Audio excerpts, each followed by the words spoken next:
Почитуван председател господин Стево Пендаровски, почитувани домаќини од МАСИТ госпоѓа Анета Пешева и господин Илија Господинов, почитувани ценети експерти од информатичките и комуникацијските технологии, бизнесмени, предприемачи на најиновативната и најбрзо растечката индустрија, бидејќи четвртата индустријска револуција е незапирлива.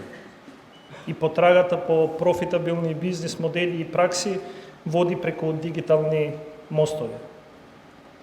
Со дигитални решенија ги премостувавме и предизвиците во корона кризата, каде пронајдовме извор на витална енергија за поголема отпорност и одржлив развој на економиите. Во овие турбулентни години, според Светската банка, дигиталната економија учествуваше со околу 15% од глобалниот бруто домашен производ. Очекувањата се дека овој процент во 2030 година ќе се зголеми на 30% од глобалниот GDP, при тоа создавајќи околу 30 милиони работни места.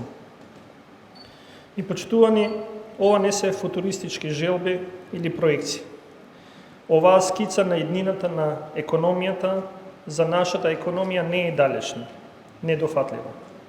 Денешната годишна конференција на МАСИТ, која се организира по 18 пат, зборува дека имаме информатичка индустрија која нашата економија дигитално ја созрева.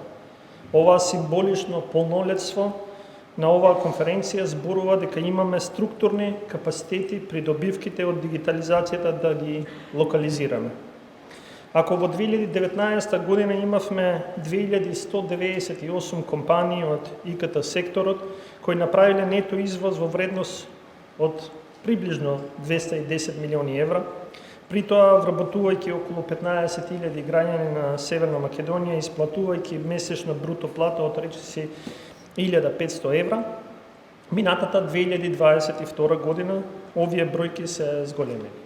Имаме 2846 компании со речиси 20.000 вработени лица, кои имаат генерирано приближно пола милиарда евра нето извоз, што е повеќе од двојно зголемување за 4 години.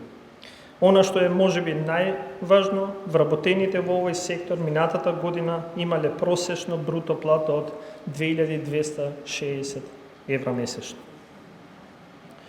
Почитувани, современите економски предизвици не го дозволуваат комодитетот на одржување на конзервативни позиции во поставувањето на рамките на идниот економски раст и развој.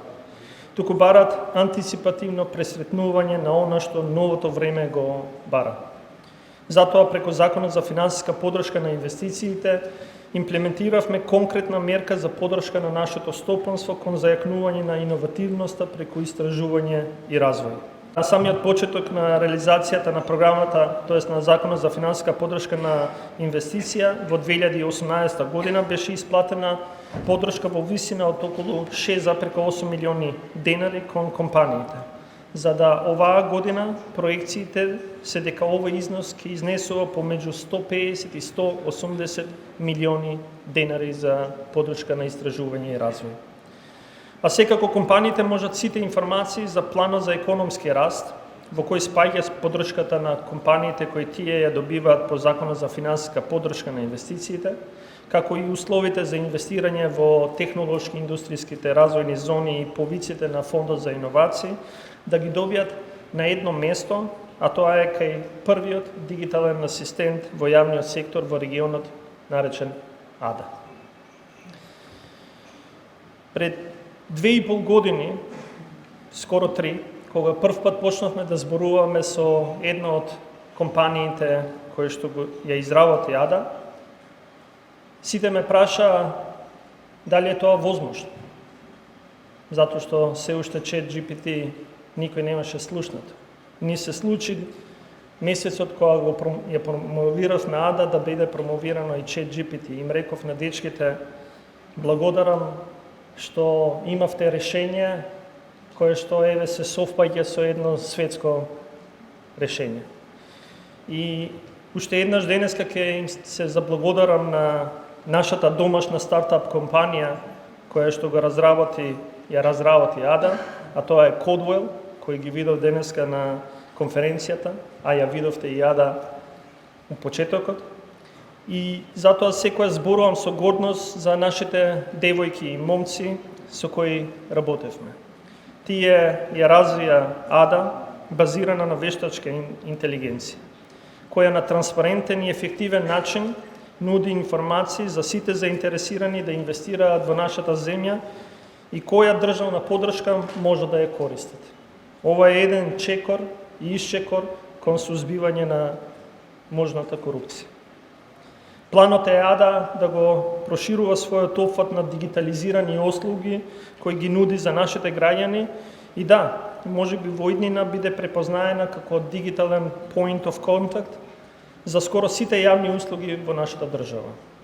Дополнително на тоа, работиме и на менеджмент информацијскиот систем за државна помош, кој не само што ќе ја дигитализира ќе ги дигитализираат сите процеси во 11 институции кои во моментот доделуваат некаков вид на државна помош, туку поважно ќе ја мери ефективноста од нејзиното искористување, така да ќе знаеме јасно каде јавните пари се искористени на правиот начин со висока додадена вредност.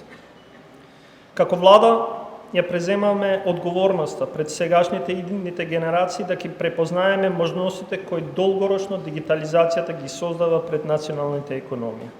И затоа одлучивме да изработиме национална развојна стратегија која е во завршна фаза, а преку која се поставува 20 годишна консензуална визија за развој на државата. Во неа секако дигитализацијата е кроссекторски вметната како алатка без која не можеме да постигнеме одржлив развој. За крај, дигитализацијата не е цел, туку средство со кое можеме да направиме забрзани фундаментални промени кои го менуваат нашето секојдневие.